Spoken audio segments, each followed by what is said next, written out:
नमो भगवते वासुदेवाय। ओम नमो भगवते वासुदेवाय। नारायणं नमस्कृत्यं नरं चैव नरोत्तमं देवीं सरस्वतीं व्यासं ततो जयमुदीरये। नष्टप्रायेषु अभद्रेषु नित्यं भागवत सेवया भगवते उत्तमश्लोके भक्तिर्भवति नैष्टिकी। मूकं करोति वाचालां पङ्गुं लङ्घयते गिरिं यत्कृपातं वन्दे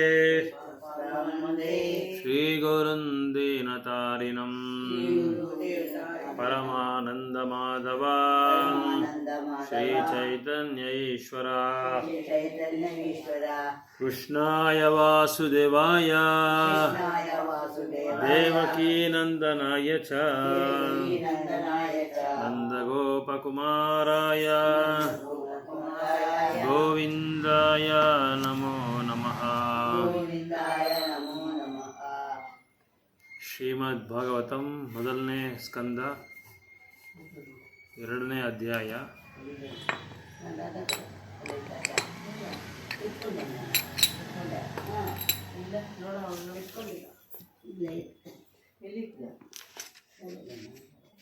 ಅದೇ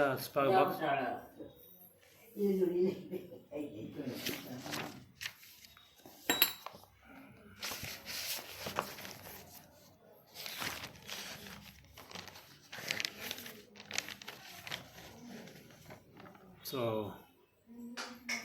ಇಂದಿನ ಕ್ಲಾಸಲ್ಲಿ ಇಂದಿನ ತರಗತಿನಲ್ಲಿ ನಾವು ಚರ್ಚೆ ಮಾಡಿದ್ರಿ 6 ಪ್ರಶ್ನೆಗಳ ಬಗ್ಗೆ.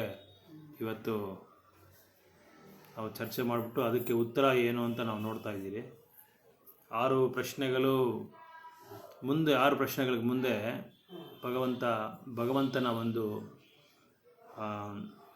7 ಗುಣಗಳನ್ನ ಇಲ್ಲಿ ಮೊದಲನೇ ಸ್ಕಂದದಲ್ಲಿ ಮೊದಲನೇ ಅಧ್ಯಾಯದಲ್ಲಿ ಮೊದಲನೇ ಶ್ಲೋಕದಲ್ಲಿ ವರ್ಣನೆ ಮಾಡ್ತಾ ಇದ್ದಾರೆ. 1:1 ವರ್ಣನೆ ಮಾಡ್ತಾರೆ ಭಾಗವತಂ ಫಸ್ಟ್ ಶ್ಲೋಕ 1:1 ವರ್ಣನೆ ಮಾಡ್ತಾರೆ. ಏನಂತ ವರ್ಣನೆ ಮಾಡ್ತಾರೆ ಫಸ್ಟಿಂದ ನಾನು ನಿಮ್ಗೆ ಹೇಗೆ ಮಾಡ್ಕೊಂಬರ್ತಾರೆ ಏನೇನು ನಾವು ಕ್ಲಾಸ್ ಮಾಡಿದ್ದೀರಿ ಅಂತ ರೀಕ್ಯಾಪ್ ಅಂತ ಹೆಸರು. ಅದಕ್ಕೆ ರೀಕ್ಯಾಪ್ ಅಂದರೆ ಹಿಂದೆ ನಾವು ಏನೇನೆಲ್ಲ ಮಾಡಿದ್ದೀರಿ.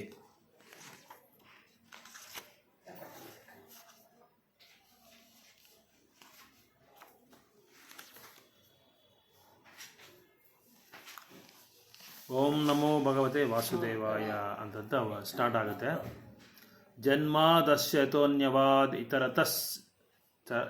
ಇತರತಶ್ಚ ಅರ್ಥೇಷು ಅಭಿಜ್ಞಾಸ್ವರಾತ್ ತೇನೇ ಬ್ರಹ್ಮ ಹೃದಯೇ ಆದಿಕವಯೇ ಮುಹ್ಯಂತಿ ಯತ್ ಸೂರಯಃ ತೇಜೋ ವಾರಿ ಮೃದಂ ಯತ ವಿನಿಮಯೋ ಯತ್ರ ತ್ರಿಸರ್ಗೋ ಮೃಷ ಧಾಮ್ನಾ ಸ್ವೇನ ಸದಾ ನಿರಸ್ತ ಕುಹಕಂ ಸತ್ಯಂ ಪರಂ ಧೀಮಹಿ.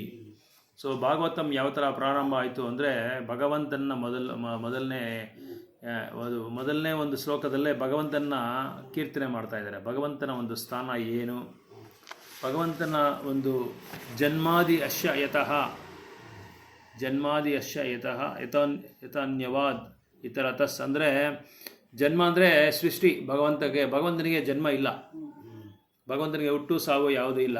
ಆದರೆ ಭಗವಂತ ಸೃಷ್ಟಿ ಮಾಡೋ ಈ ಒಂದು ಪ್ರಪಂಚಕ್ಕೆ ಭಗವಂತ ಸೃಷ್ಟಿಕರ್ತ ಅಂತ ಹೇಳ್ತಾ ಇದ್ದಾರೆ. ಸೃಷ್ಟಿ ಮಾಡೋದು ಅವನೇ ಭಗವಂತನೇ, ಲಯ ಮಾಡೋದು ಅಂದರೆ ಮೈಂಟೈನ್ ಮಾಡೋದು ಅವರೇ, ಮತ್ತು ನಾಶ ಮಾಡೋದು ಅವರೇ ಭಗವಂತ. ಈ 3 ಭಗವಂತನಿಗೆ ಸೇರಿದ್ದು. ಸೊ ಇಲ್ಲಿ ಅದನ್ನೇ ಹೇಳ್ತಾ ಇದ್ದಾರೆ ಜನ್ಮಾದಶ್ಯ ಯತಃ ಅಂತ. ಸೊ ಭಗವಂತನ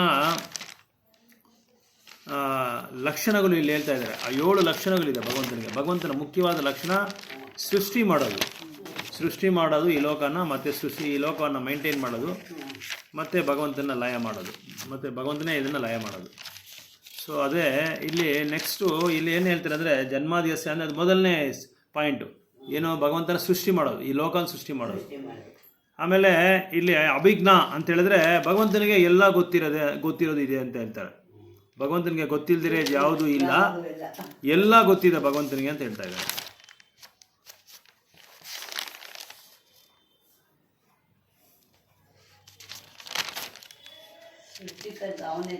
ಹೌದೌದು, ಗೊತ್ತಿಲ್ದಿರೋದು ಯಾವುದೂ ಇಲ್ಲ ಅಂತ ಹೇಳ್ತಾರೆ.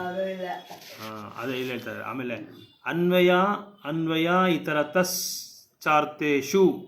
ಅನ್ವಯ ಇತರತಶ್ಚಾರ್ಥೇಷು ಅಂದರೆ ಭಗವಂತನಿಗೆ ನೇರವಾಗಿ ಗೊತ್ತು, ಪರೋಕ್ಷವಾಗಿ ಗೊತ್ತು ಅಂತ ಹೇಳ್ತಾರೆ. ಇವಾಗ ಭಗವಂತ ನಮಗೆ ಇಲ್ಲೇನು ನಡೀತಾ ಇದೆ ಮಾತ್ರ ಗೊತ್ತಾಗುತ್ತೆ, ಅಲ್ಲೆಲ್ಲೋ ಇಲ್ಲೆಲ್ಲೋ ನಡೆಯೋದಲ್ಲ ನಮ್ಗೆ ಗೊತ್ತಾಗಲ್ಲ. ಆದರೆ ಭಗವಂತನಿಗೆ ಎಲ್ಲ ಕಡೆ ಏನೇನು ನಡೀತಾ ಇದೆಯೋ ಎಲ್ಲ ಗೊತ್ತು. ಅದಕ್ಕೆ ಅನ್ವಯ ಇತರತಸ್ ಅಂತ ಹೇಳ್ತಾರೆ. ಡೈರೆಕ್ಟಾಗಿ ಗೊತ್ತು, ಇಂಡೈರೆಕ್ಟಾಗಿ ಗೊತ್ತು, ನೇರವಾಗಿ ಗೊತ್ತು, ಪರೋಕ್ಷವಾಗಿ ಗೊತ್ತು. ಅಂದರೆ ಅವರು ಅದೆಲ್ಲ ನಡೆಯೋದಕ್ಕೆ ಕಾರಣನೇ ಅವರೇ, ಭಗವಂತನೇ ಕಾರಣ. ಯಾಕಂದರೆ ಈ ಸೃಷ್ಟಿಕರ್ತ ಇದೆ ಅಂದರೆ ಈಗ ಈ ಲೈಟ್ ಎಲ್ಲ ಅಣ್ತಾ ಇದೆ, light, fan, TV, fridge ಎಲ್ಲ ಅಣ್ತಾ ಇದೆ. ನಾವು ಸ್ವಿಚ್ ಹಾಕಿದ ತಕ್ಷಣ ಸ್ವಿಚ್ ಹಾಕಿದ ತಕ್ಷಣ ಅಂಟ್ಬಿಡುತ್ತೆ. ಹೆಂಗೆ ಅಂಟ್ಬಿಡುತ್ತೆ ಅಂದರೆ ಹಿಂದ್ಗಡೆ ಏನೋ ಒಂದು ಪ್ಲ್ಯಾನ್ ಇದೆ, ದೊಡ್ಡ ಮಾಸ್ಟರ್ ಪ್ಲ್ಯಾನ್ ಇದೆ. ಇದು ಹಿಂದ್ಗಡೆ ಒಬ್ಬ ಇಂಜಿನಿಯರ್ ಇದ್ದಾನೆ, ಅವನ್ನೆಲ್ಲ ಕರೆಕ್ಟ್ ಮಾಡ್ಕೊಂಡು ಹೋಗಿದ್ದಾನೆ. ಅವನು ಎಲೆಕ್ಟ್ರಿಕಲ್ ಇಂಜಿನಿಯರ್ ಆಗಿರ್ಬೋದು. ಆ ಇಂಜಿನಿಯರ್ ಏನು ಮಾಡ್ತಾನೆ, ಮೈನ್ ಸ್ವಿಚ್ಚಿಂದ ಪೋಲಿಂದ ಇದು ಕನೆಕ್ಷನ್ ತೊಗೊತಾನೆ, ಸಪ್ಲೈ.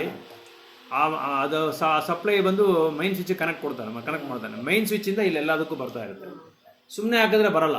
ಅಲ್ಲಿ ಹಿಂದೆ ಒಬ್ಬ ಮಾಸ್ಟರ್ ಇದ್ದಾನೆ. ಆ ಮಾಸ್ಟರ್ ಅದನ್ನೆಲ್ಲ ಕರೆಕ್ಟ್ ಮಾಡ್ಬಿಟ್ಟು ಹೋಗಿದ್ದಾನೆ. ಅದಕ್ಕೆ ನಾವು ಸ್ವಿಚ್ ಹಾಕಿದ್ರೆ ಬಂದ್ಬಿಡುತ್ತೆ, ಟ್ಯಾಪ್ ಓಪನ್ ಮಾಡಿದ್ರೆ ನೀರು ಬಂದ್ಬಿಡುತ್ತೆ, ಫೋನ್ ಆನ್ ಮಾಡಿದ್ರೆ ಫೋನಲ್ಲಿ ಮಾತಾಡ್ಬೋದು. ಎಲ್ಲ ಕರೆಕ್ಟಾಗಿ ರೆಡಿ ಮಾಡೋದಕ್ಕೆ ಒಬ್ಬ ಮಾಸ್ಟರ್ ಇದ್ದಾನೆ ಹಿಂದೆ, ಒಬ್ಬ ದೊಡ್ಡ ನಾಯಕ ಅಂತಿದ್ದಾನೆ, ಒಬ್ಬ ದೊಡ್ಡ ಏನೋ ನಿಪುಣ ಅಂತ ಒಬ್ಬ ಬಂದಿದ್ದಾನೆ. ಆ ನಿಪುಣ ಯಾರು ಅಂದರೆ ಸುಪ್ರೀಂ ಇಂಜಿನಿಯರ್ ಅಂದರೆ ಭಗವಂತ. ಇದರಿಂದ ಈ ಇಡೀ ಸೃಷ್ಟಿಯಿಂದನೇ ಭಗವಂತ ಒಬ್ಬ ಇದ್ದಾನೆ. ಅವನೇ ಇದೆಲ್ಲದಕ್ಕೂ ಕಾರಣ ಅವನೇ. ಆಮೇಲೆ ಅವನಿಗೆ ಹಿಂದೆ ಇದು ಇಲ್ಲಿರೋದು ನಡೆಯುತ್ತೆ, ಎಲ್ಲೆಲ್ಲಿರೋದು ನಡೆಯೋದೆಲ್ಲ ಗೊತ್ತಾಗುತ್ತೆ. ಅದಕ್ಕೆ ಆ ನಡೆಯೋದಕ್ಕೆ ಕಾರಣನೂ ಅವನೇ ಅಂತ ಹೇಳ್ತಾ ಇದ್ದಾರೆ. ಅದು ಇನ್ನೊಂದು ಅವ್ರಿಗೆ ಗುಣ, ಭಗವಂತನ ಗುಣ.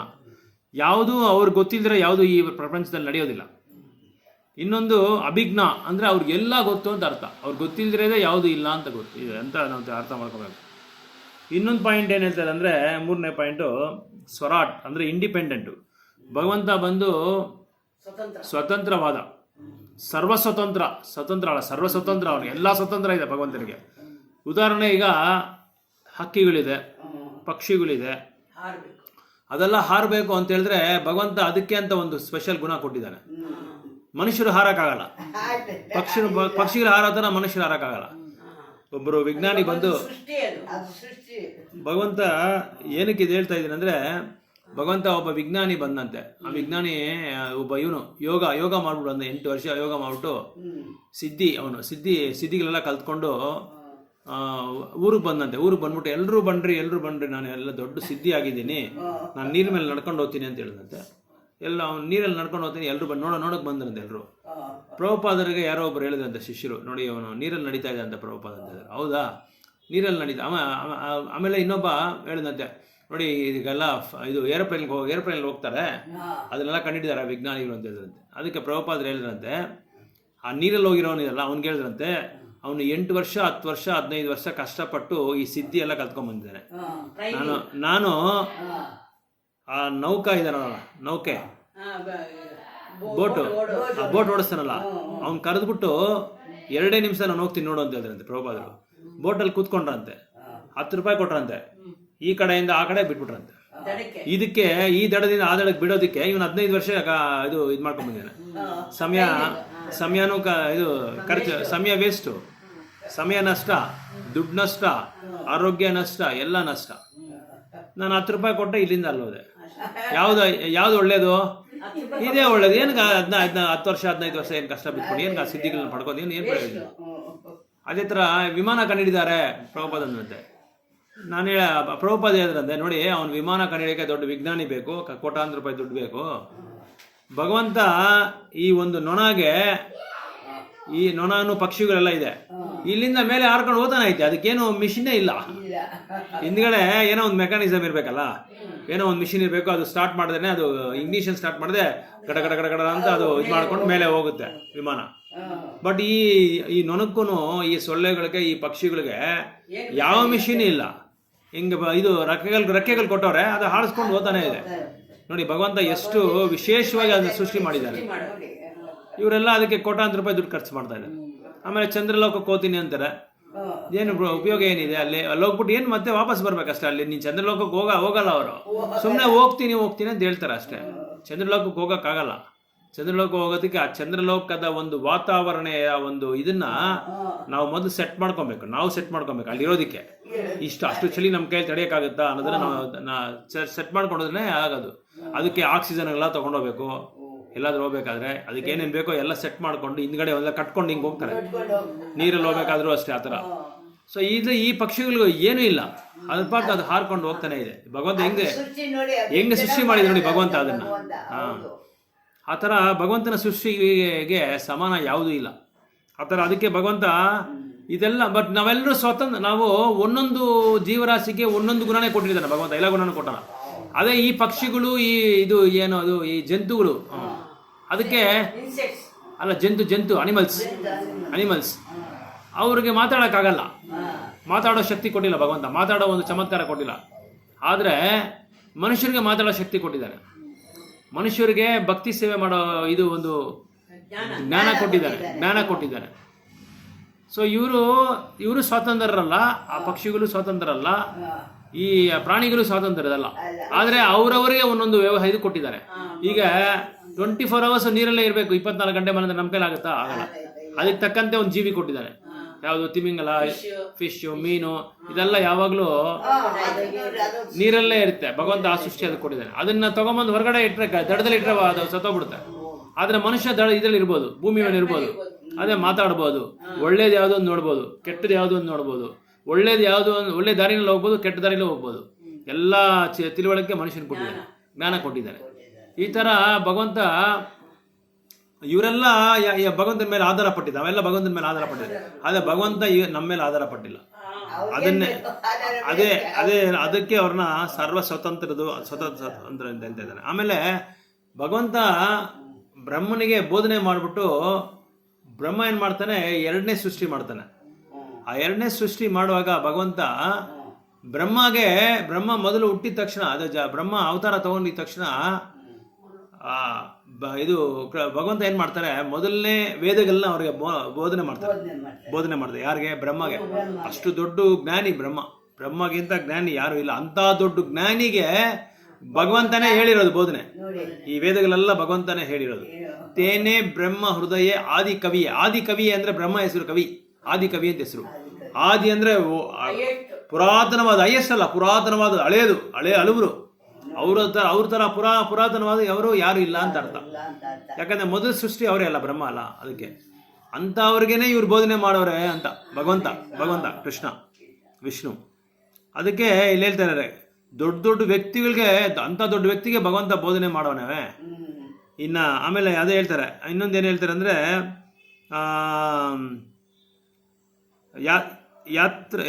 ಯಾತ್ರ ತ್ರಿಸರ್ಗೋ ಮೃಷ ಮೇಡಪ್ ಆಫ್ 3 ಗುಣಾಸ್. ಈ ಪ್ರಪಂಚ 3 ಗುಣಗಳಿಂದ ಅದು ತಯಾರಿಸಿರೋದು. ಈ ಸೃಷ್ಟಿ ಮಾಡೋದಕ್ಕೆ 3 ಗುಣಗಳಿಂದ ತಯಾರಿಸಿರೋದು. ಸತ್ವಗುಣ, ರಜೋಗುಣ, ತಮೋಗುಣ. ದಾಮ್ನ ಅಂದ್ರೆ ಕೃಷ್ಣ ಬಂದು ಈ ಭೌತಿಕ ಪ್ರಪಂಚಕ್ಕೆ ಅತೀತವಾದವರು ಅಂತ ಅರ್ಥ. ದಾಮ್ನ ಅಂದ್ರೆ ಇದಕ್ಕೆ, ಈ ಭೌತಿಕ ಪ್ರಪಂಚಕ್ಕೆ ಅತೀತವಾದವರು ಕೃಷ್ಣ ಅಂತ ಹೇಳಿ. ಅತೀತವಾದವರು, ಅವ್ರಿಗೆ ಸಮಾನನೂ ಯಾರು ಇಲ್ಲ. ಯಾಕಂದ್ರೆ ಈ ಭೌತಿಕ ಪ್ರಪಂಚನೇ ಅವ್ರ ಶಕ್ತಿನೇ. ಅವ್ರ ಶಕ್ತಿಯಿಂದ ಬಿಡುಗಡೆ ಆಗಿರೋ, ಅವ್ರ ಶಕ್ತಿಯಿಂದ ಹೊರಗಡೆ ಬಂದಿರೋದು. ಒಂದು ಈ ಶಕ್ತಿ ಬಂದು ಬಹಿರಂಗ ಶಕ್ತಿ, ಮೇಲೆ ಇರೋದು ಅಂತರಂಗ ಶಕ್ತಿ, ತಟಸ್ಥ ಶಕ್ತಿ, ನಾವು ಜೀವರಾಶಿಗಳು. ಈ 3 ಶಕ್ತಿಗಳಿದೆ ಭಗವಂತನ ಹತ್ರ. ಈ ಭೌತಿಕ ಶಕ್ತಿನ ದುರ್ಗಾದೇವಿ ಕೊಟ್ಟಿದ್ದಾರೆ, ನೀನು ಆಡಳಿತ ಮಾಡು, ನೀನು ನೋಡ್ಕೊ ಅಂತೇಳಿ. ಸೊ ಇದೆಲ್ಲ ಇಂಥ ಒಂದು ಭಗವಂತನಿಗೆ ನಾನು ನಮಸ್ಕಾರ ಆಗ್ತಾ ಇದ್ದೀನಿ ಅಂತ ಪ್ರಾರಂಭ ಮಾಡ್ತಾರೆ ವ್ಯಾಸದೇವರು ಭಗವಂತನ ಅವತಾರ. ಆ ಭಗವಂತನ ಅವತಾರವಾದ ವ್ಯಾಸದೇವರು ಇಂಥ ಭಗವಂತನಿಗೆ ಇಷ್ಟು ಕ್ವಾಲಿಟೀಸು ಭಗವಂತನಿಗಿದೆ. 7 ಗುಣಗಳಿದೆ. ಭಗವಂತ ಜನ್ಮಾದಶಯತಃ ಸೃಷ್ಟಿಕರ್ತ ಅವರೇ. ಎರಡನೇದು ಹರೇ ಕೃಷ್ಣ. ಎರಡನೇದು ಬಂದು ಅವರು ಡೈರೆಕ್ಟು ಇಂಡೈರೆಕ್ಟು, ಪ್ರತ್ಯಕ್ಷವಾಗಿ ನೇರವಾಗಿ ಅವ್ರಿಗೆ ಏನೇನು ಎಲ್ಲದಕ್ಕೂ ಅವರೇ ಕಾರಣ. ಮೂರನೇದು ಬಂದು ಅವರ ಇದು ಅವ್ರ ನಾಲೆಡ್ಜ್ ಇದ್ರೆ, ಅವ್ರ ಜ್ಞಾನ ಇದ್ರೆ ಯಾವುದು ನಡೆಯೋದಿಲ್ಲ. ಎರಡನೇದು. ಮೂರನೇ ಇದು ಅಭಿಜ್ಞ ಸ್ವರಾಟ್. ಮೂರನೇದು ಬಂದು ಸ್ವರಾಟು. ಸ್ವರಾಟ್ ಅಂದರೆ ಇಂಡಿಪೆಂಡೆಂಟು, ಭಗವಂತ ಯಾರಿಗೂ ಆಧಾರ ಪಟ್ಟಿಲ್ಲ, ಅವರು ಸರ್ವ ಸ್ವತಂತ್ರರು. ಆಮೇಲೆ ನಾಲ್ಕನೇದು ಬಂದು ಬ್ರಹ್ಮ ಅಂತ ದೊಡ್ಡ ಆದಿಕವಿ, ದೊಡ್ಡ ಜ್ಞಾನಿ, ಬ್ರಹ್ಮರ್ಷಿ ಅಂಥವ್ರಿಗೆ ಭಗವಂತ ಬೋಧನೆ ಮಾಡಿದ್ದಾನೆ ಈ ಭಾಗವತಂನ. ಸೊ ಇನ್ನೊಂದು ಯತ್ರ ತ್ರಿಸರ್ಗೋ ಮೃಷ, ಈ ಒಂದು ಭೌತಿಕ ಪ್ರಪಂಚ ಬಂದು 3 ಗುಣಗಳಿಂದ ಸೃಷ್ಟಿಯಾಗಲ್ಪಡುತ್ತೆ. ಆಮೇಲೆ ಭಗವಂತ ಧಾಮ್ನ, ಈ ಒಂದು ಭೌತಿಕ ಪ್ರಪಂಚಕ್ಕೆ ಅತೀತವಾದವರು. ಇಂಥ ಕೃಷ್ಣನಿಗೆ ನಾನು ನಮಸ್ಕಾರ ಆಗ್ತಾ ಇದ್ದೀನಿ ಅಂತ ಇವರು ಯಾರು ಇವರು ವ್ಯಾಸದೇವರು ಮೊದಲನೇ ಶ್ಲೋಕದಲ್ಲೇ ಕೃಷ್ಣನ ಬಗ್ಗೆ ವಿವರಣೆ ಮಾಡ್ತಾರೆ. ಕೃಷ್ಣನ ಬಗ್ಗೆ ಮಾಹಿತಿ ಕೊಟ್ಟು ಅವ್ರನ್ನ ಇದು ಗ್ಲೋರಿಫೈ ಮಾಡ್ತಾರೆ, ಅವ್ರನ್ನ ಹೊಗಳ್ತಾರೆ. ವಸುದೇವ ಅಂದ್ರೆ ಕೃಷ್ಣನ ತಂದೆ ವಸುದೇವ. ವಾಸುದೇವ ಅಂದ್ರೆ ವಸುದೇವನ ಮಗ ವಾಸುದೇವ. ಇವರು ವಸು, ಅವರು ವಾಸು. ವಸುದೇವನ ಮಗ ವಾಸುದೇವ. ವಸುದೇವ ನಂದನ ಅಂದ್ರೆ ವಸುದೇವನ ಮಗ ಅಂತ ಅರ್ಥ. ಯಶೋಧ ನಂದನ ಅಂದ್ರೆ ಯಶೋಧನ ಮಗ. ನಂದನ ಅಂದ್ರೆ ನಂದ ಮಹಾರಾಜ ಮಗ. ಯಶೋಧ ನಂದನ, ಇದರ ಎಲ್ಲ ಬೇಕಾದಷ್ಟು ಹೆಸರುಗಳು ಕೃಷ್ಣನಿಗಿದೆ. ಆಮೇಲೆ ವ್ರಜನಂದನ ಅಂದ್ರೆ ವ್ರಜಭೂಮಿಲಿರೋ ಎಲ್ಲ ಗೋಪಿಯರಿಗೂ ಅವರು ಒಂದು ಮಗು ತರ ಅವರು. ಕೃಷ್ಣ ಒಂದು ಪ್ರಿಯವಾದ ಒಂದು ಮಗು ಅಂತ ಅರ್ಥ. ಸೊ ಮೊದಲನೇ ಶ್ಲೋಕ ಈ ಥರ ಕೃಷ್ಣನ ಹೊಗಳ್ಕೊಂಡು ವ್ಯಾಸದೇವರು ಅವ್ರಿಗೆ ನಮಸ್ಕಾರ ಆಗ್ತಾರೆ. ಎರಡನೇ ಶ್ಲೋಕದಲ್ಲಿ ಏನು ಹೇಳ್ತಾರೆ ಅಂದರೆ 7 ಪಾಯಿಂಟ್ಸ್ ಹೇಳ್ತಾರೆ. ಎರಡನೇ ಶ್ಲೋಕದಲ್ಲಿ 1:2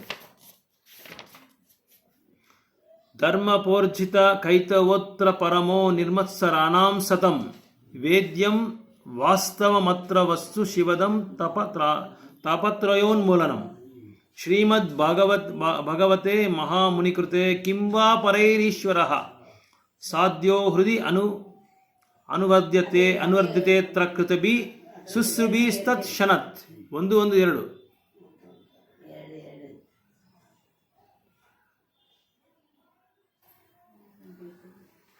ಇಲ್ಲಿ ಭಾಗವತಂ ಗ್ಲೋರೀಸ್ ಭಾಗವತಂನ ಹೋಳಿದ್ದಾರೆ. ಎರಡನೇ ಶ್ಲೋಕದಲ್ಲಿ ಭಾಗವತಂ ಎಂಥ ಒಂದು ಸುಂದರವಾದ ಸಾಹಿತ್ಯ.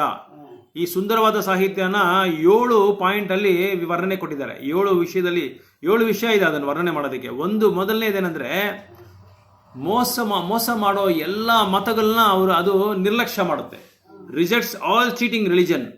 ಯಾರ್ಯಾರು ಮೋಸ ಮಾಡ್ತಾರೋ, ಯಾರು ಇದು ಭಗವಂತನ ಹೆಸರಿಟ್ಕೊಂಡು ಅಪಸಂಪ್ರದಾಯದಲ್ಲಿ ಯಾರು ಆಚರಣೆ ಮಾಡ್ತಾರೋ ಅವ್ರನ್ನೆಲ್ಲ ಅದನ್ನೆಲ್ಲ ನಾನು ಕೈತವೋತ್ರ ಅಂತ ಹೇಳ್ತಾ ಇದ್ದಾರೆ ಭಗವಂತ ಇಲ್ಲಿ. ಅದೆಲ್ಲ ನಾನು ಕತ್ತರಿಸಾಕ್ಬಿಡ್ತೀನಿ ಅಂತ ಹೇಳ್ತಾ ಇದ್ದಾರೆ.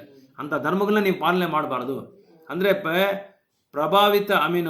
ಇದು ಪ್ರಾಮಾಣಿಕವಾದ ಸಂಪ್ರದಾಯವನ್ನು ಮಾತ್ರನೇ, ಪ್ರಾಮಾಣಿಕವಾದ ಗ್ರಂಥಗಳನ್ನ ಮಾತ್ರನೇ ನೀವು ಓದಬೇಕು. ಆ ಪ್ರಾಮಾಣಿಕವಾದ ಗ್ರಂಥವನ್ನ ನೀವು ಓದದೇ ಇದ್ರೆ ಅಂತ ಗ್ರಂಥ ನೀವು ಓದಲೇಬೇಡಿ ಅಂತ ಹೇಳ್ತಾ ಇದ್ದಾರೆ ಇಲ್ಲಿ. ರಿಜೆಕ್ಟ್ಸ್ ಚೀಟಿಂಗ್ ರಿಲಿಜನ್ ಅಂತ ಪ್ರಭುಪಾದ ಹೇಳ್ತಾರೆ. ರಿಜೆಕ್ಟ್ಸ್ ಅಂದ್ರೆ ನಿರ್ಲಕ್ಷ್ಯ ಮಾಡೋದು. ಅಂತ ಮೋಸವಾದ ಮತಗಳನ್ನೇ ನೀವು ಯಾವುದು ಓದಬೇಡಿ, ಫಾಲೋ ಮಾಡಬೇಡಿ, ಅದನ್ನ ಕತ್ತರಿಸ್ಬೇಡಿ ಅಂತ ಹೇಳ್ತಾ ಇದ್ದಾರೆ. ಅದನ್ನ ನಿರ್ಲಕ್ಷ್ಯ ಮಾಡಿ ಅಂತ ಹೇಳ್ತಾ ಇದ್ದಾರೆ. ಎರಡನೇದು ಉತ್ತಮವಾದ ಸತ್ಯವನ್ನು ಇದು ಕೊಡುತ್ತೆ. It propounds highest truth. ಇದು ಉತ್ತಮವಾದ ಸತ್ಯವನ್ನು ಇದು ಯಾವುದು ಭಾಗವತಂ ಕೊಡುತ್ತೆ. ಇನ್ನೊಂದು ನಿರ್ಮತ್ಸರಣಾ ಸತಂ ಅಂದ್ರೆ ನಿರ್ಮತ್ಸರಣಾಂ ಸತಂ ಅಂದ್ರೆ ಈ ಭಾಗವತಂ ಓದಬೇಕು ಅಂತ ಹೇಳಿದ್ರೆ ಕೆಲವರು ಏನು ಅನ್ಕೊಂತಂದ್ರೆ ಸಂಸ್ಕೃತದಲ್ಲಿ ನಾನು ನಿಪುಣರಾಗಿದ್ದರೆ ಸಾಕು, ಸಂಸ್ಕೃತದಲ್ಲಿ ನಾನು ಒಳ್ಳೆ ಶ್ಲೋಕಾಸ್ನ ನಾನು ಇದು ಉಚ್ಚಾರಣೆ ಮಾಡಿದ್ರೆ ಸಾಕು, ಆಮೇಲೆ ನನಗೆ ಬೇರೆ ಏನೂ ಬೇಕಾಗಿಲ್ಲ, ನಾನು ಸಂಸ್ಕೃತದಲ್ಲಿ ವಿದ್ವಾಂಸ, ನಾನು ವೇದಾಂತಿ ಅದೆಲ್ಲ ಅಂತ ತಿಳ್ಕೊಂಡಿರೋರಿಗೆ ಭಾಗವತಂ ಬಂದು ಏನು ಹೇಳ್ತಾರೆ ಅಂದರೆ ಅರ್ಥ ಮಾಡ್ಕೊಳಕ್ಕಾಗಲ್ಲಂತೆ. ಇವು ಕೆಲವರು ಶ್ಲೋಕಾಸು ತುಂಬ ಚೆನ್ನಾಗಿ ಹೇಳ್ತಾರೆ. ನನ್ನ ಕ್ಲಾಸಿಗೆ ಒಬ್ಬರು ಬಂದಿದ್ರು ಮತ್ತಿಗೆರೆಯಲ್ಲಿ, ಇದು ಒಬ್ಬರು ಟೀಚರು, ಸಂಸ್ಕೃತ ಟೀಚರು, ಸಂಸ್ಕೃತದಲ್ಲಿ ಮಾತಾಡ್ತಾರೆ ಅವರು. ನಾವು ಹೆಂಗೆ ಕನ್ನಡದಲ್ಲಿ ಮಾತಾಡಿದ್ರೆ ಹಂಗೆ ಮಾತಾಡ್ತಾರೆ ಅವರು. ಒಂದ್ಸಲ ನನಗೆ ಕ್ಲಾಸಿಗೆ ಬಂದಿದ್ರು ರೆಗ್ಯುಲರಾಗಿ. ನಾನು ತಮಿಳಿನ ಇದು ಮತ್ತಿಗೆರೆಯಲ್ಲಿ ಈ ವೈಶ್ಯರದು ಒಂದು ದೇವಸ್ಥಾನ ಇದೆ, ಕನಿಕಾಮಠ ದೇವಸ್ಥಾನ, ಅಲ್ಲಿ ರೆಗ್ಯುಲರಾಗಿ ಹೋಗ್ತಾ ಇದ್ದೆ ನಾನು. ಅವಾಗ ಹೋಗುವಾಗ ಅವರು ಬಂದಿದ್ರು, ಅವರು ರೆಗ್ಯುಲರಾಗಿ ಬರ್ತಾಯಿದ್ರು. ಮಂಗಳವಾರ ಕ್ಲಾಸ್ ನಡೀತಾ ಇತ್ತು ದೇವಸ್ಥಾನದಲ್ಲಿ. ಅವರು ಸಂಸ್ಕೃತದಲ್ಲಿ ಹೋದ್ರೇನು ನನ್ನ ಹತ್ರ ಬಂದು ಹೇಳ್ತಾ ಇದ್ರು, ಪ್ರಭು ಇದೆಲ್ಲ ಓದೋಕ್ಕೇನೋ ನನಗೆ ಬರುತ್ತೆ, ಬಟ್ ನನಗೆ ಅರ್ಥನೇ ಆಗ್ತಾ ಇಲ್ಲ ಅಂತ ಹೇಳ್ತಾ ಇದ್ರು. ಯಾಕೆ ಅಂದರೆ ಅವ್ರಿಗೆ ಒಂದು ಅಹಂಕಾರ ಇತ್ತು. ನನಗೆಲ್ಲ ಬರುತ್ತೆ, ನಾನು ಸಂಸ್ಕೃತದಲ್ಲಿ ಮಾತಾಡ್ತೀನಿ, ಶ್ಲೋಕ ಚೆನ್ನಾಗಿ ನಾನು ಉಚ್ಚಾರಣೆ ಮಾಡ್ತೀನಿ ಅಂತ ಒಂದು ಇದು ಅವ್ರಿಗಿತ್ತು. ಅವ್ರಿಗೆ ಅಂದರೆ ಎಲ್ರಿಗೂ ಅದಿರುತ್ತೆ. ಕೆಲವು ಟೈಮಲ್ಲಿ ನಮಗೆ ಸ್ವಲ್ಪ ಚೆನ್ನಾಗಿ ನಾವು ಓದ್ಬಿಟ್ರೆ ಯಾರ ನಮ್ಮನ್ನು ಹೊಗಳ್ಬಿಟ್ರೆ ನಮ್ಗೆ ಅಹಂಕಾರ ಬಂದ್ಬಿಡುತ್ತೆ. ನಮಗೆ ಅದು ಎಂಥವ್ರಿಗೂ ಅದು ಬಂದ್ಬಿಡುತ್ತೆ. ಅದೇ ಇಲ್ಲಿ ಭಾಗವತಂ ಹೇಳ್ತಾರೆ, ಅಂಥವ್ರಿಗೆ ಈ ಭಾಗವತಂ ಅರ್ಥ ಆಗಲ್ಲ. ಯಾರಿಗೆ ಅರ್ಥ ಆಗುತ್ತೆ ಅಂದರೆ ನಿರ್ಮತ್ಸರಾನಾಂ ಸತಂ. ಇನ್ನೊಂದು ಬೇರೆಯವ್ರ ಮೇಲೆ ಯಾರ ಮೇಲೇನೂ ಅವ್ರು ಹೆಂಗೆ ಹೇಳ್ಬಿಟ್ರು ಅಂತ ನಾವು ಅವ್ರ ಮೇಲೆ ಶತ್ರುತ್ವ ದ್ವೇಷ ಮಾಡ್ಕೋಬಾರ್ದು. ಅವ್ರ ಮೇಲೆ ನಾವು ಏನು ಹೇಳೋದು, ಎನ್ವಿಯಸ್ನೆಸ್, ಜೆಲಸ್ ಅಂದರೆ ಅವ್ರ ಮೇಲೆ ನಾವು ಹೊಟ್ಟೆವರಿ ಬೀಳಬಾರ್ದು. ಆಯಿತು ಅಂತ ನಾವೇನು ಮಾಡ್ಬೇಕು, ಅಂಥವ್ರಿಗೆ ಏನು ಮಾಡ್ಬೇಕಂದ್ರೆ ಭಾಗವತನ ನಾವು ಓದಿ ಅರ್ಥ ಮಾಡಿ ಅವ್ರಿಗೆ ಅರ್ಥ ಮಾಡಿಸ್ಬೇಕು. ಅವಾಗ ಓದ್ತಾ ಅಂಥವ್ರಿಗೆ ಭಾಗವತ ಓದ್ಬಾರ್ದು ಅಂತ ಇಲ್ಲಿ ಹೇಳ್ತಾ ಇಲ್ಲ, ಅಂಥವ್ರು ಓದಬೇಕು. ಅಂಥವ್ರು ಓದಿ ಕಲ್ತ್ಕೊಂಡ್ರೆ ಮತ್ಸರ ಹೋಗ್ಬಿಡುತ್ತೆ. ಮತ್ಸರ ಅಂದರೆ ಹೊಟ್ಟೆ ಇದು ಏನು ಹೇಳ್ತಾರೆ ಅಂದರೆ ಜೆಲಸ್ನೆಸ್, ಒಬ್ಬರ ಮೇಲೆ ಇದು ಮಾಡ್ಕೊಳ್ಳೋದು, ಹೊಟ್ಟೆವರಿ ಬೀಳೋದು, ಅದು ಹೊಟ್ಟೋಗ್ಬಿಡ್ತಂತೆ. ಇದು ಭಾಗವತ ಹೋದ್ರೆ ಅದು ಹೊಟ್ಟೋಗ್ಬಿಡ್ತಂತೆ. ಸೊ ಅದಾದ್ಮೇಲೆ ಇನ್ನೊಂದು 4ನೇ ಪಾಯಿಂಟ್ ಹೇಳ್ತಾರೆ, ಡಿಸ್ಟಿಂಗ್ವಿಷಸ್ ರಿಯಾಲಿಟಿ ಫ್ರಮ್ ಮಾಯಾ. ಅದು ಅಂದರೆ ಸತ್ಯ ಏನು ಅಸತ್ಯ ಏನು ಅಂತ ಇದು ಭೇದ ತೋರಿಸುತ್ತೆ. ಯಾವುದು ಭಾಗವತಂ ಇಂಗ್ಲಿಸ್ತದೆ. ಇದು ಭಾಗವತಂ ಸತ್ಯ ಏನು ಅಸತ್ಯ ಏನು ಅಂತ ತೋರಿಸುತ್ತಂತೆ ಅನ್ನೋದು ಹೇಳುತ್ತಂತೆ ಇದು ಯಾವುದು ಭಾಗವತಂ. ಆಮೇಲೆ ಇದೇನು ಮಾಡುತ್ತಂದ್ರೆ ಈ 3 ಕ್ಲೇಶಗಳಿದೆಯಲ್ಲ, 3 ಕ್ಲೇಶಗಳನ್ನ ಬುಡ ಸಮೇತ ತೆಗೆದುಬಿಡುತ್ತಂತೆ. ಇದು 3 ಕ್ಲೇಶಗಳು ಯಾವ್ದು, ಆಧ್ಯಾತ್ಮಿಕ, ಅಧಿದೈವಿಕ, ಅಧಿಭೌತಿಕ. ಈ 3 ಕ್ಲೇಶಗಳನ್ನ ಬುಡ ಸಮೇತ ಅಂದರೆ ಕಂಪ್ಲೀಟಾಗಿ 3 ಕ್ಲೇಶಗಳು ಇಲ್ದಿರ ಮಾಡ್ಬಿಡುತ್ತೆ. ಯಾವಾಗ ಭಾಗವತಂ ನಾವು ಓದಿ ಅರ್ಥ ಮಾಡಿಕೊಂಡು ಅದನ್ನು ಪಾಲನೆನೂ ಮಾಡಬೇಕು. ಅದನ್ನು ಪಾಲನೆ ಆವಾಗ ನಮ್ಗೆ ಇದು 3 ಹೊರಟೋಗ್ಬಿಡುತ್ತೆ. 3 ಕ್ಲೇಶಗಳಿಂದ ನಾವು ಬಿಡುಗಡೆ ಆಗ್ಬಿಡ್ತೀವಿ. 6ನೇದು ಆತ್ಮ ಸಾಕ್ಷಾತ್ಕಾರ ಬರುತ್ತಂತೆ. ನಾವು ಇದು ಓದ್ರೆ ನಾನು ಯಾರು, ಭಗವಂತ ಯಾರು, ನನಗೂ ಭಗವಂತನಿಗೆ ಸಂಬಂಧ ಏನು, ಈ 4 ಸಮಸ್ಯೆಗಳು ಏನು, 4 ಸಮಸ್ಯೆಗಳು, ಜನ್ಮ, ಮೃತ್ಯು, ಜರ, ವ್ಯಾಧಿ. ಈ 4ರಿಂದ ನಾನು ಬಿಡುಗಡೆ ಯಾಕೆ ಇದು ಬರ್ತಾ ಇದೆ ನನ್ನ ಹತ್ರ, ಯಾಕೆ ನಾನು ಬೇಡ ಅಂದ್ರೆ ಇದು ನನ್ನ ಹುಡ್ಕೊಂಡ್ ಬರ್ತಾ ಇದೆಯಲ್ಲ, ಇದರಿಂದ ನಾನು ಹೆಂಗೆ ಬಿಡುಗಡೆ ಆಗೋದು, ಇದರಿಂದ ನಮಗೆ ಇದು ಆತ್ಮ ಸಾಕ್ಷಾತ್ಕಾರ ಆಗುತ್ತೆ. ಇದಕ್ಕೆ ಕಾರಣ ಏನು, ಕಾರಣ ಯಾರು ಇದಕ್ಕೆ ಅಂತ ಗೊತ್ತಾಗ್ಬಿಡುತ್ತಂತೆ. ಕೊನೆಯದು ಏನು ಹೇಳ್ತಾರೆ ಅಂದರೆ ಈ Bhagavatam establishes Lord in the heart. ತುಂಬ ಇಂಪಾರ್ಟೆಂಟ್ ಇದು. ಇದೆಲ್ಲ ನಾವು ತಿಳ್ಕೊಂಡಾದ್ಮೇಲೆ ಏನಾಗುತ್ತೆ ಅಂದರೆ ಭಗವಂತ ನಮ್ಮ ಹೃದಯದಲ್ಲಿ ಪ್ರಜ್ವಲವಾಗುತ್ತಾರಂತೆ. ನಮ್ಮ ಹೃದಯದಲ್ಲಿ ಭಗವಂತ ಪ್ರಜ್ವಲವಾಗುತ್ತಾರಂತೆ. ಪ್ರಜ್ವಲಾಗಿ ನಮಗೆ ಜ್ಞಾನ ಬರುತ್ತೆ. ಅವಾಗ ಭಾಗವತಂ ಜ್ಞಾನ ಕೊಡ್ತಾರೆ. ಭಗವಂತ ಅರ್ಥ ಮಾಡ್ಕೊಳ್ಳೋ ಜ್ಞಾನ, ಅದನ್ನು ಹೇಗೆ ಇದು ಮಾಡೋದು ಅಂತ ಜ್ಞಾನ ಕೊಡ್ತಾರೆ. ಇದು 2ನೇ ಶ್ಲೋಕ. 3ನೇ ಶ್ಲೋಕದಲ್ಲಿ ಏನು ಹೇಳ್ತಾ ಇದ್ದಾರೆ ಅಂದರೆ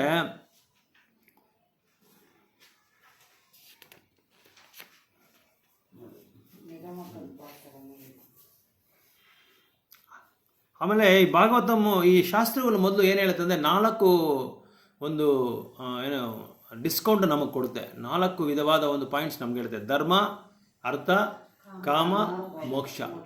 ಈ 4 ಏನಕ್ಕಂದರೆ ನಾವು ನಮ್ಮ ಧರ್ಮದಿಂದ ವೃತ್ತಿ ಮಾಡ್ಕೊಂಡು ಹೋದರೆ ನಮಗೆ ಇವಾಗ ಮೊದಲು ಧರ್ಮ ಮಾಡಕ್ಕೆ ಹೋಗ್ತೀರಿ. ಶಾಸ್ತ್ರದಲ್ಲಿ ಏನು ಹೇಳಿದ್ರೆ ಆ ಧರ್ಮ ಮಾಡ್ಕೊಂಡು ಹೋಗ್ತೀರಿ. ಆದರೆ ಅದು ಎಂಥ ಧರ್ಮ ಅಂದರೆ ಸೆಲ್ಫಿಶ್ ಆಗಿ ಮಾಡೋ ಧರ್ಮ. ಅಂದರೆ ನಮ್ಮ ಸ್ವಾಭಿಮಾನಕ್ಕೋಸ್ಕರ ನಾವು ಮಾಡ್ಕೊಳ್ಳೋದು, ಸ್ವಾರ್ಥಕ್ಕೋಸ್ಕರ ಮಾಡೋ ಧರ್ಮ ನಿಜವಾದ ಧರ್ಮ ಅಲ್ಲ. ನಮಗೋಸ್ಕರ ಮಾಡ್ಕೊಳ್ಳೋದು ಅದೇ ಸ್ವಾರ್ಥ ಅಂತ ಹೇಳಿದ್ರೆ ಸೆಲ್ಫಿಶ್ ಅಂತ ಹೇಳ್ತಾರೆ. ನಮಗೋಸ್ಕರ ಮಾಡ್ಕೊಳ್ಳೋದು ಅದು ಧರ್ಮ. ಆ ಧರ್ಮನ ಇದು ಹೇಳ್ತಾ ಇದೆ. ಎಲ್ಲ ಶಾಸ್ತ್ರಗಳಲ್ಲಿ ಇದು ಹೇಳ್ತಾರೆ, ಧರ್ಮ, ಅರ್ಥ, ಕಾಮ, ಮೋಕ್ಷ.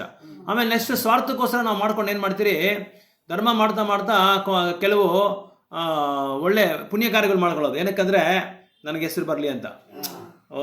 ಒಂದು 50 kg ಅಕ್ಕಿ ಕೊಟ್ಟನಪ್ಪ, ಇವನೊಂದು 50 kg ಇದು ಕೊಟ್ಟನಪ್ಪ, ಆಯಿಲ್ 1 ಟಿನ್ ಕೊಟ್ಟನಪ್ಪ, ಅವ್ನು ದೇವಸ್ಥಾನಕ್ಕೆ ಕಟ್ಕೊಟ್ನಪ್ಪ, ದುಡ್ಡು ತುಂಬ ದುಡ್ಡು ಕೊಟ್ಟನಪ್ಪ ಅನ್ನೋ ಒಂದು 10 ಜನ ಹೇಳ್ಬಿಟ್ಟು ಅವನಿಗೆ ಒಂದು ಸನ್ಮಾನ ಮಾಡಿದ್ರೆ ಅದು ಅವನೇನು ಮಾಡ್ಕೊತೇನೆ, ನಾನು ದೊಡ್ಡ ಧರ್ಮ ಮಾಡ್ಬಿಟ್ಟು ನಾನು ದೊಡ್ಡ ಇದು ಧರ್ಮಿಷ್ಠ ನಾನು ಅಂತ ತಿಳ್ಕೊಂಡ್ಬಿಡ್ತಾನೆ. ಈ ಥರ ಇಂಥ ಒಂದು ಶಾಸ್ತ್ರಗಳಲ್ಲೇ ಇದರಲ್ಲಿ ಹೇಳ್ತಾರೆ. ಶಾಸ್ತ್ರನೇ ಇದು ಕೊಡುತ್ತೆ ನಮಗೆ, ಶಾಸ್ತ್ರಗಳೇ ಹೇಳ್ತಾರೆ, ಮೆನ್ಷನ್ ಮಾಡಿದ್ದಾರೆ. ಆಮೇಲೆ ಈ ಧರ್ಮ ಮಾಡ್ತಾ ನಾವೇನು ಮಾಡ್ತೀವಿ, ನಮಗೆ ಸ್ವಲ್ಪ ಇದು ದುಡ್ಡು ಸಂಪಾದಿಸೋ ಒಂದು ಆಸೆ ಬರುತ್ತೆ. ಅದು ಅರ್ಥ ಅಂದರೆ ಎಕನಾಮಿಕಲ್ ಪೊಸಿಷನ್. ನಾವು ಸಂಪಾದಿಸೋದಕ್ಕೆ ಸ್ವಲ್ಪ ಆಸೆ ಬೀಳ್ತೀರಿ. ಸಂಪಾದಿಸ್ತಾ ಏನಾಗಿದೆ, ದುಡ್ಡು ಬರುತ್ತಲ್ಲ, ಅವಾಗ ಏನು ಮಾಡ್ತೀವಿ ನಾವು, ಕಾಮ ಬರುತ್ತೆ. ಮದುವೆ ಮಾಡ್ಕೊಳ್ಳೋಣ, ಮಕ್ಕಳು ಮಾಡ್ಕೊಳ್ಳೋಣ ಅಂತ ಒಂದು ಆಸೆ ಬರುತ್ತೆ. ಆವಾಗ ಮದುವೆ ಮಾಡ್ಕೊಂಡು ಮಕ್ಕಳೆಲ್ಲ ಮಾಡ್ಕೊಂಡು ಆದಮೇಲೆ ಏನಾಗ್ಬಿಡುತ್ತೆ ಅಂದರೆ ನಮಗೆ ಅದ್ರ ಮೇಲೆ ಒಂದು ಇದಾಗ್ಬಿಡುತ್ತೆ, ವಿರಕ್ತಿ ಬಂದಾದ್ಮೇಲೆ ಏನಾಗುತ್ತೆ, ಬೇಡಪ್ಪ ಸಂಸಾರನೇ ಬೇಡಪ್ಪ, ಹೊರಗಡೆ ಹೋಗ್ಬಿಡೋಣ. ನಾವು ಹೇಳ್ತೀರಲ್ಲ ಎಷ್ಟೋ ಸಲ, ಯಾರು ತುಂಬ ಗಲಾಟೆ ಮಾಡ್ತಾ ಇದ್ರೆ ಮನೇಲಿ ಯಾರಾದರೂ, ನಾವೇ ಬೇಡಪ್ಪ ನಿನ್ನ ಸಂಸಾರನೇ ಬೇಡ ಸ್ವಾಮಿ, ಎಲ್ಲಾದ್ರೂ ಕಾಡಿಗೆ ಹೋಗ್ಬಿಡೋಣ, ದೇವಸ್ಥಾನಕ್ಕೆ ಹೋಗ್ಬಿಡೋಣ ಅಂತೀರಲ್ಲ, ಆವಾಗ ನಾವು ಮೋಕ್ಷ ಹುಡುಕ್ತೀರಂತೆ. ಆ ಮೋಕ್ಷ ಹುಡುಕುವಾಗ ಏನಾಗುತ್ತೆ, ಮೋಕ್ಷ ಹುಡುಕೊಂಡು ನಾವು ಆವಾಗ ಭಗವಂತನ ಹತ್ರ ಬರ್ತೀರಿ. ಬಟ್ ಇದೂ ನಿಜವಾದ ಧರ್ಮ ಅಲ್ಲ. ಇದು ಈ 4 ಪಾಯಿಂಟನ್ನು ಒಂದು ಉನ್ನತವಾದ ಶ್ರೇಷ್ಠವಾದ ಒಂದು ಪಾಯಿಂಟ್ಸ್ ಅಲ್ಲ, ಒಂದು ಒಳ್ಳೆ ಪಾಯಿಂಟ್ಸ್ ಅಲ್ಲ.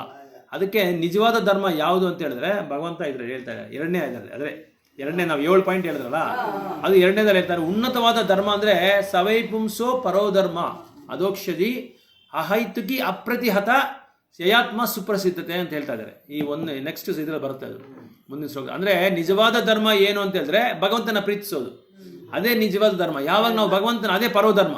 ಈಗ ನಾವು ಭಾಗವತ ಓದೋದು ಪರೋಧರ್ಮ. ನಾವೇನಕ್ಕೋಸ್ಕರ ಓದ್ತಾ ಇದ್ದೀರಿ?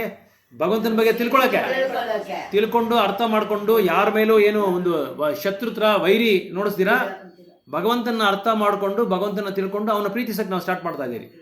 ಅದೇ ನಿಜವಾದ ಧರ್ಮ. ಆ ಪರೋಧರ್ಮ ಮಾಡುವಾಗ ಹೇಗಿರ್ಬೇಕಂದ್ರೆ ಅಹೈತುಕಿ ಅಪ್ರತಿಹತ, ಹೇತುವಾದ ಇರಬಾರ್ದು. ಹೇತುವಾದ ಅಂದ್ರೆ ನಾನು ಈ ಧರ್ಮ ಮಾಡ್ತೀನಿ, ನಾನು ಈ ಭಕ್ತಿ ಸೇವೆ ಮಾಡ್ತೀನಿ, ನನಗೇನು ಕೊಡ್ತೀಯಾ, ನನಗೇನು ಬರುತ್ತೆ ಅಂತ ಭಗವಂತ ಹತ್ರನೇ ಕೇಳೋದು, ಪ್ರತಿಫಲ ಎದುರು ನೋಡೋದು. ಅದೇ ಅದು ಹೇತುವಾದ. ಹೇತುವಾದ ಅಂದ್ರೆ ಏನಾದ್ರು ಪ್ರತಿಫಲ ಎದುರು ನೋಡೋದು ಭಗವಂತ ಹತ್ರ. ನಾನು ಭಕ್ತಿ ಸೇವೆ ಮಾಡ್ತೀನಿ, ನನಗೇನು ಕೊಡ್ತೀಯ? ಅಲ್ಲ, ಏನು ಕೊಡ್ತೀನಿ ನೀನು? ನಾನು ಇದು ಮಾಡ್ತೀನಿ, ನನಗೇನು ಕೊಡ್ತೀನಿ? ನಾನು ಹುಂಡಿನಲ್ಲಿ ಇಷ್ಟ ಆಗ್ತೀನಿ.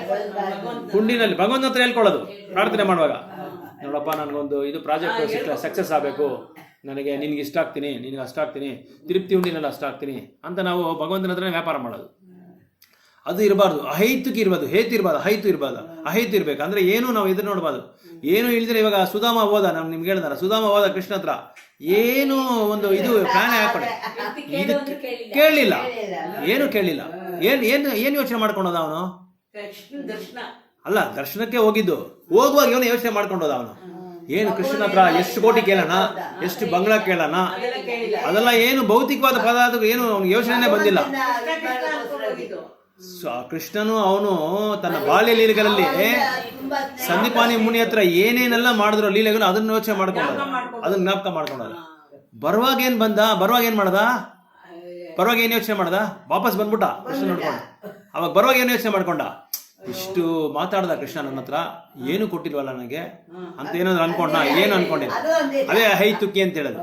ಬರುವಾಗ ಏನ್ ಮಾಡ್ದ? ಆ 1-2 ದಿನ ಅವನು ಎಷ್ಟು ಸಮಯ ಅವನು ಖರ್ಚು ಮಾಡಿದ್ನೋ ಅದೆಲ್ಲ ಜ್ಞಾಪಕ ಮಾಡ್ಕೊಂಡ್ ಬಂದ. ಅದನ್ನೆಲ್ಲ ಬಾಲ್ಯ ಲೀಲೆ ಹೋಗುವಾಗ, ಬರುವಾಗ ಅವರಿಬ್ರು ಯಾವ್ಯಾವ ತರ ಮಾತಾಡ್ಕೊಂಡ್ರು, ಏನೇನ್ ಮಾತಾಡ್ಕೊಂಡ್ರು, ಯಾವ್ದ್ರ ಬಗ್ಗೆ ಮಾತಾಡ್ಕೊಂಡ್ರು, ಅದನ್ನ ಜ್ಞಾಪಕ ಮಾಡ್ಕೊಂಡ್ ಬಂದ. ಅದೇ ಅಹೈತುಕಿ ಅಂತ.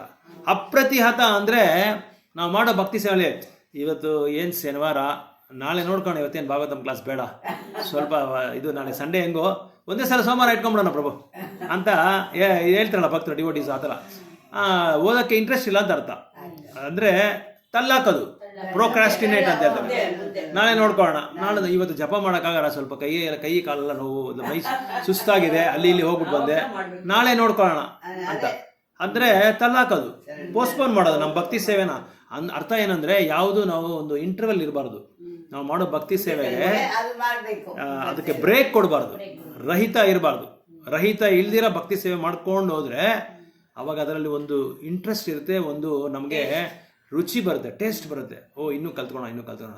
ನೋಡಿ, ಮೊದಲನೇ 3 ಶ್ಲೋಕಗಳು ಒಂದು ಭಗವಂತನ, ಮೊದಲನೇ ಶ್ಲೋಕ 7 ಒಂದು ವಸ್ತುಗಳಲ್ಲಿ ಭಗವಂತನ ಗ್ಲೋರಿಫೈ ಕೀರ್ತನೆ ಮಾಡ್ತಾರೆ. ಎರಡನೇದು ಭಾಗವತಂನ ಕೀರ್ತನೆ ಮಾಡ್ತಾರೆ.